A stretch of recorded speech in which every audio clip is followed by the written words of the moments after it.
Alors, un sujet intéressant, mais ça date de 2011 quand même, ça date un petit peu. Mais on pourra avoir un cas de figure similaire avec Ricciardo, donc, via McLaren, vu ce qui est en train de se passer en ce moment.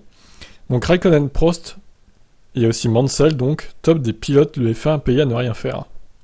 Être pilote de F1 est un métier risqué, mais avec un salaire mirobolant aux yeux du commun des mortels. Depuis les années 70, ce salaire est justifié par la peur et le courage, mais certains pilotes ont aussi obtenu de gigantesques salaires, pour ne pas courir. De Kimi Raikkonen en passant par Nigel Mansell et Alain Prost. Retour sur son histoire. Alors, Kimi Raikkonen, le plus gros dédommagement accordé à un pilote pour qu'il ne court plus a été accordé à Raikkonen. Le champion du monde 2007, alors pilote Ferrari, s'est vu offrir deux options par le président de Ferrari en septembre 2009. Un salaire de 28 millions d'euros pour 2010 et une prime de 10 millions d'euros s'il occupe un baquet dans une autre équipe. Ou alors 17 millions d'euros si le pilote finlandais accepte de ne pas courir en Formule 1 sur une période d'1 an et demi. L'entourage du champion a décidé de la seconde option, ce qui a permis à Raikkonen d'obtenir un dédit de 45 millions d'euros pour la saison 2010. Attendez, donc ça veut dire qu'il a cumulé 28 plus 17 ? Oh là là, mais c'est un braquage total là. Je comprends pourquoi il s'amusait dans les autres catégories du coup. C'est le salaire d'Hamilton quoi, le mec. N'importe quoi là. C'est hallucinant quoi.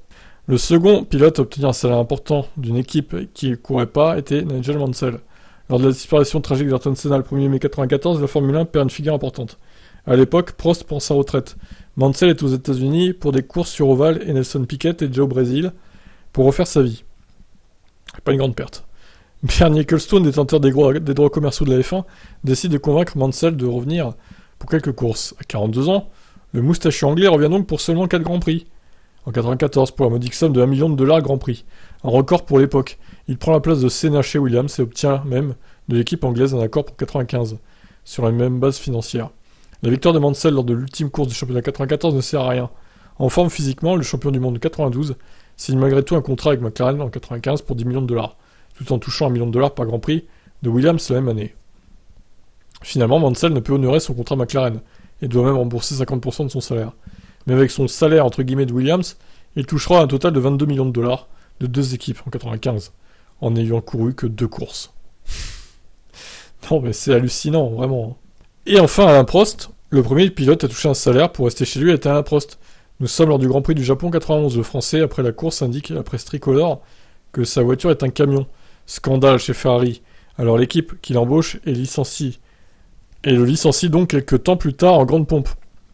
Ayant signé un contrat de $36 millions sur la période 90-92, Prost devait même devenir team manager en 92, comme l'indique son contrat. Sans volant forcé en 92, le champion français touche son salaire Ferrari pour l'année, à savoir $12 millions. Mais l'envie de courir est trop forte, et des essais pour le compte de l'équipe Ligier afin de créer un binôme 100% français commencent à voir le jour. Toutefois, ce n'est pas du coup de l'équipe McLaren, qui propose un contrat à Prost de $4 millions pour ne pas courir du tout en 92. Quelques temps plus tard, Prost signera son contrat avec Williams pour 93 avec un contrat de 2 ans. Il n'en fera qu'un seul et touchera 50% de son salaire en 94, $8 millions. Retraite oblige pour finir, Prost aura touché entre 92 et 94 un total de $36 millions. Une situation qui a permis une réflexion d'Ayrton Senna à son agent, alors le même que celui de Prost, Julian Jacobi. Il n'a couru qu'une année sur 3. Si tu me trouves un plan du même genre, je signe tout de suite. Tu m'étonnes.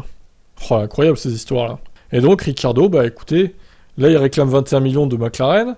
21 millions de McLaren, s'il court pas, dans une autre équipe, il les aura, a priori. Ou alors ils vont peut-être négocier un peu à la baisse, 17-18 peut-être. Mais ça sera autour entre 17 et 20, je dirais, et 21.